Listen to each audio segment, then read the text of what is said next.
What's up, guys? Are electric skateboards actually worth it? Can I even hold these up for long enough to get through the intro? I don't know. Because the thing is, they're actually heavy and they're cumbersome. Have you ever ridden an electric skateboard to go like pick something up and then you like need to get your keys or your phone or something and you're holding it, you're walking through New Seasons or Whole Foods or something, and you put it down and you're just like, where do I put my skate? This thing's annoying. Have you ever ridden to a cafe to get some work done? I do this all the time, and then I have to like set my skateboard somewhere. And you gotta deal with being just like people thinking you're just a tech bro douchebag. Now, I'm painting it really harsh just because it's like, you know, I've gotta make the villain out to be a villainous. But the point still stands. Are these things actually worth it? And here's my answer to you, all right? Let's just get over it. Let's get to the answer. Cut to the answer, Chase.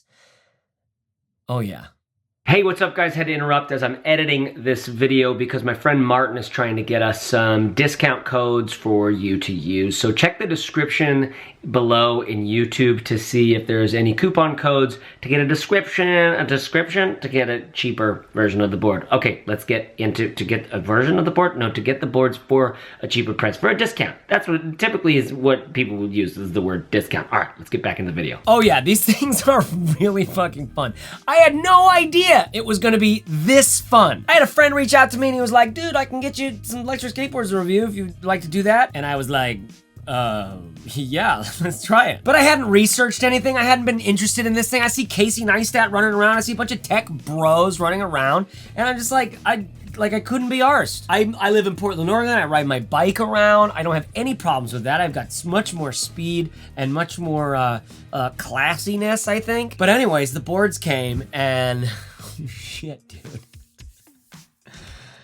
These things are seriously fun. Okay, so let me tell you about my experience in getting used to riding the skateboards, what you should be looking for in a skateboard. There's so many options out there. There's so many damn videos of people just comparing this, and most of it's just like dudes on a board, like showing the board, like, oh, look, I'm on a board. Oh, it's pretty good. There are so many options of boards out there. Like there's like a million of them. Like China just like, it's a fast growing, it's an erupting marketplace, right? So everybody wants to make a board and get it on the market. But not all boards are created equal, as you will see here. Here we have the Teamgee H6. This board comes in at around 530 bucks, okay? What I love about it is its killer pintail, old school design. It's got its motors in its wheels things. I don't know how they even do that. Some boards are obviously belt driven and they're loud. These are silent-ish. Okay, look at this. No big blocks of things everywhere. Just like this one thing, they've built in the electronics to this board. Really interesting design. And as you can tell from my general aesthetic, like I like the California look. I like the laid back. I like the low key. All right. And here is the Wowgo S2. I believe this is actually just the S. This is before they actually came out with the S2, but for all intents and purposes, it's the S2, which they've improved since this. Same thing where you've got the wheel, the engines, the motor. The thing that makes it go is in the wheel. Underneath, you've got some blocks. This is a bamboo guy, little handle on here, which I can see you through. Okay, let me take you outside. I'm gonna pull out the cannon and take you outside, and let me show you how all boards are not created equal. All right, so here we have the Teamgee H6, okay, which you can see there's a little bit of a, let's just say I let my son use it. He crashed it into the sidewalk, and then we got a little, yeah, anyways, no bueno. You can tell from all the wear and tear on this sucker, like we've been using the schnitzel out of it. I mean, we have really beat the shit out of this guy testing it out. Okay, now, and here's our remote for this guy, all right? You've got a wheel that's up or brake. You've got a little screen, which is quite hard to see in the daytime, but it shows you the battery of your board, the battery of this, and then some other random things. You've got which direction you're gonna be going in, forward or reverse, and then on this side, you've got high and low. Now, I'm spending time telling you about the remote because, in case you don't know, the remote ends up being a really big part of what it's like to ride your skateboard. Now, I've been riding this board for a while and comparing it directly with that Wowgo I showed you. Here's the gist on this one. It is just a cruiser. That's it. Get this thing if you want to be cruising. However, it's too expensive to get for this kind of quality. It's not very high quality. And maybe I should say it's not very high quality yet. I think that these teams in China are just beginning to learn what makes a good electric skateboard or e-board. Now, like I said, I really like the look of this thing because it's got that classic longboard, Dogtown and Z-Boys style. But my experience with this thing has basically just felt like a not very high quality at every step of the game. Except for the fact that they put, like, they somehow got all of that shit into the board somehow inside of the, like, there's no big knobs, and this actually looks like it might be an actual skateboard, and I really like that. But at 530 bucks, you're getting 10 miles of range at 18 miles per hour, and honestly, the market has just passed these guys up. Now, I do suspect that they'll make something else, it'll improve, and they'll improve this particular thing. Now, one thing that's crazy about this board is the brakes. The brakes are so sensitive, you could kind of get thrown off this thing. The acceleration's very smooth, but the brakes are like herky-jerky. They really, they can really get you. I love having mine with super loose trucks so I can make real tight turns like a real fancy LA skateboard guy from a dead stop on high speed.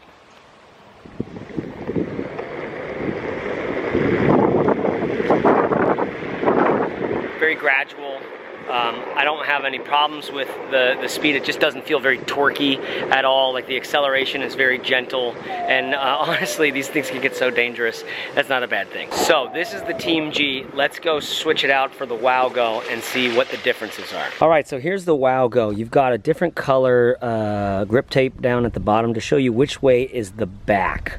All right, logo up at the front and a handle in the middle. Now, why is it important to know which side's the back? Well, because here you can choose which direction we're going, forwards or backwards. And just from experience, don't make the mistake of forgetting which direction you're heading. Now, this controller I like using a lot. I haven't used one of the boosted boards, but apparently boosted works this way as well. You got a little thumb guy, which I dig. Come back here, skateboard. And you've got to turn on, and you get to choose between what speed you want to go. You can choose between fast, slow, medium. Let's go fast. Right off the bat, you notice a lot more speed and power on this board, which costs less than the Teamgee. This thing goes quite a bit faster at 24 miles an hour compared to Teamgee's 18. Wowgo, fast speed from dead stop. Here we go. Whoop. Careful. One more time. Wowgo on a flat ground from dead stop. Here we go. That's so good. So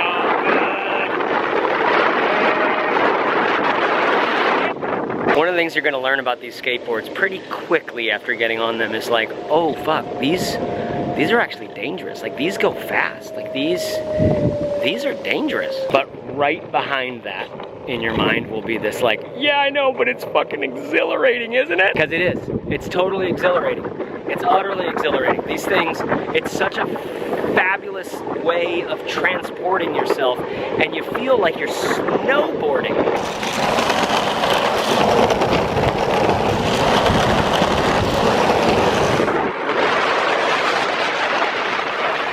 Everything on the Wowgo feels a lot more quality, feels a lot more solid. You feel more comfortable using it. You feel like it's not gonna break down on you halfway through.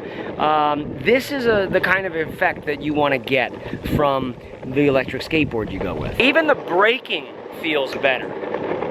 It's a lot more gradual, but it won't buck you off the damn board. All right, let's head back in the house and talk a little bit more about these skateboards. Okay, so what have we learned? First of all, my Teamgee did have that brake in it, and this is more of a result of my crazy son than it is of Teamgee's. How it broke was there was nobody on the skateboard, and one of his friends like flipped it up, and it went super fast into a curb, and it ended up splitting down here. And if you look carefully, you can see there's like a split that goes all the way across. I think this might be indicative of the fact that they had to do a lot of routing and a lot of putting stuff inside of here to get that stuff all hidden and make it look like an actual skateboard.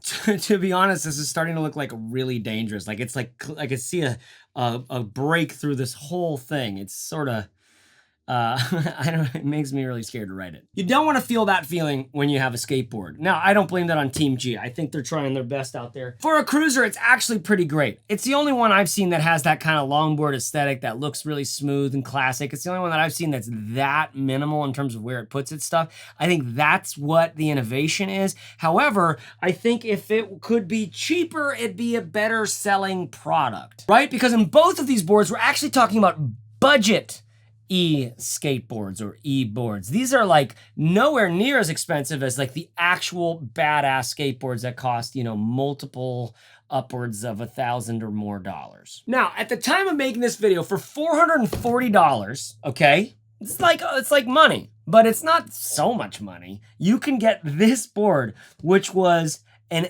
absolute delight from start to finish. Like the moment I got on this board, I was all, what is happening in my life? From the sort of density of the materials, the I don't know, it's like, it's honest with these two big, there's something about it that just felt like, all right, this is just, it's not trying to be anything besides what it really is. But I mean, I could talk about all the materials. It was really how fast it goes. How fast it goes, how much torque it has, how smooth the brakes are, how freaking delightful it is to ride. Because when you get on one of these skateboards, basically, like, for instance, the Teamgee, it can only go as fast as like, this is pretty cool. Whereas this can go as fast as like, Jesus, should I be doing this? And that, my friends, is a very fun thing to experience. Now, you can search around the web and you can find a bunch of reviewers talking about how springy is the board? How does it do on, you know, on rough materials? How does it go up hills? You can see all that stuff. I've tested that with both of these. Wowgo is by far the superior, and it's cheaper, so I don't even want to go into all the details on all of it. If you're thinking about getting a board, a budgety board, something for like $500 or less, what a great option. In fact, they do have one that's like they have like a small board, and that's what I really want to get my hands on. That one looks like fun. Because I'll tell you what sucks about these. Back to the original, the opening of this is this even worth it? What sucks about these is they're heavy. They're cumbersome. They're a pain in the ass to carry around when you can't be riding it. I feel sort of lame walking into the cafe here in Portland and putting this thing down, because in Portland we still have, you know, we still have morals. It's not cool to be a tech bro in Portland, and this is a profoundly tech bro-y sort of vibe right now in the world. However, with your help, we can reclaim the e-skateboard market for just like, for dads, basically. So I'd like to announce I'm starting a nonprofit to help every dad in America get a budget e-skateboard, just so that dad gets a little bit of adventure in his life when he's not wiping asses or heading in his commute to work or trying desperately not to be a freaking monkey that was designed to like hunt and protect and all this stuff, and instead he's pushing pencils and just trying not to you know, to mess too many things up. We need to get more dads on these electric skateboards so they can feel a little bit of that wind in their hair, a little more of that thrill in their life. Please sign my petition below by adding your name in the comments if you're into this mission. But listen, this is my first electric skateboard review. I suspect we'll be able to get a lot more companies sending their boards in. I would love to find boards that are worth their price, especially for, well, first of all, there's the just for fun stuff. These are both probably considered closer to just for fun because the range is not that long at 10 to 12 miles on this guy. I'm gonna just stop talking about the Teamgee right now. At 10 to 12 miles, but 24 miles an hour, this thing is solid when you're just going like they call it the last mile. So you bring this on the bus or something like that, which what a hassle, geez Louise. You take this down to the bus stop, you get on, you carry this thing, and then you get off and you ride it the last mile to get to the office, and vice versa. For some of us, that's like a perfect commute, us metro folks. This is, I mean, it's gonna be cool as a commuter, first of all. Like, you should just know that like riding this thing every day makes you feel a little bit different about your life. I don't know if you've ever done like fresh powder snowboarding through trees. It's one of the more exciting things I've ever experienced in my life, because when you get good at snowboarding, you've got that smooth, buttery turn, very similar to when you get good at surfing, which is by far my favorite, but you're just so ramped up every time you get a wave and you make the drop, and now it's like you got to stay focused. Whereas with snowboarding, you're like hours, you're just carving through trees. This feels like that on asphalt, regardless of the weather. Do you hear what I'm saying? You could literally start your day with bliss. Have you ever seen that New York Times video piece on the guy called Slow-Mo? He was a neurosurgeon, and now he just is in like Venice Beach riding rollerblades through and just going like, oh yeah, this is where I feel happiest. It's 7 minutes. You got to watch this thing. I'll try to find it and put a link in the description below. There's a thing that your brain does when you're moving fast enough, or gliding as it were, that it kind of releases this little like pleasure signal. I'm not going to bore you with all of the clear details that I have on what it does in your brain, because I clearly know what I'm talking about. I won't bore you with the details. The point is, it feels good. And we could all do with a little more feel good in our life. It's adventurous. It's a little bit risky and dangerous. But if you try this, chances are you're probably gonna go like, ooh, that's kind of fun. And for those of us lucky enough to be able to work this into a commute sort of thing, this is a very interesting way of commuting. So in conclusion here, are electric skateboards worth it? Yes, some are more worth it than others, and some people will find it more worthwhile than others. If you can feel that thrill and get that sense of childhood wonder out of these things, they're really cheap to get that kind of experience. And you got the added benefit of like, you can clearly easily get to the cafe, to the store, to the thing around you, or you could just go cruise on the walkway near your house. I was down in LA and I went out on this with this guy I just met, shaved head, super tan, earrings, and he's like, hey brother, how's it going, man? Are you living your bliss, bro? And he was a friend of a friend, and he goes like, at one point he had a boosted board. At one point he goes like, hey bro, I'm gonna go out and ride my boosted board. If you want to join me, please do. And so we go, I'm like, okay, let's do it. Let's go. And we go out there and he gets loaded up. He puts in his Bluetooth headphones. He's like, see you on the other side. And then he just starts going, and he's listening to fucking Incubus or something. I don't know what. Something, and he's just jamming the whole time. He's like this, skateboarding like quite fast, and just like, woo, going through people, going around. And that honestly, to me, I was like, click, click, click, click, This is a moment, and this is a way to be as a human. So in the future, I'll get more detail oriented on these things. These I've had for a while, and honestly, I've beat them to crap and back, but I had to just start us off with this sense of like, are these things even worth it? And I hope that I have made my point there. Thanks for watching, you guys. I do video reviews of mostly bags and backpacks, but anything that's worthwhile to buy. Check me out, subscribe. Because I care about things that are worth caring about. I do reviews like this all the time, mostly about backpacks or products that are just worth buying. I'll be honest, it's mostly kind of like for men. So if you're a man who wants to buy things that are like, that make you feel good in your life, that make you not feel like a piece of shit all the time, that make you feel like there's designers and product makers out there who are actually thinking through some important questions and problems that we have in life and coming up with solutions that are actually really valuable. And that when you install them into your life, they make your life better, actually. If you're interested in that sort of thing, subscribe. I'll talk to you later. Thanks so much for watching. I hope this has been helpful. Ask your questions in the comments below. I'll try to answer them to the best of my ability. Thanks, you guys. Bye-bye. Bagworks.co, JaceReeves.net. Those are the websites. I guess those are the websites. Yeah, I guess wanting us to, I guess, go check out what he's up to or something like that. Yeah, looks nice.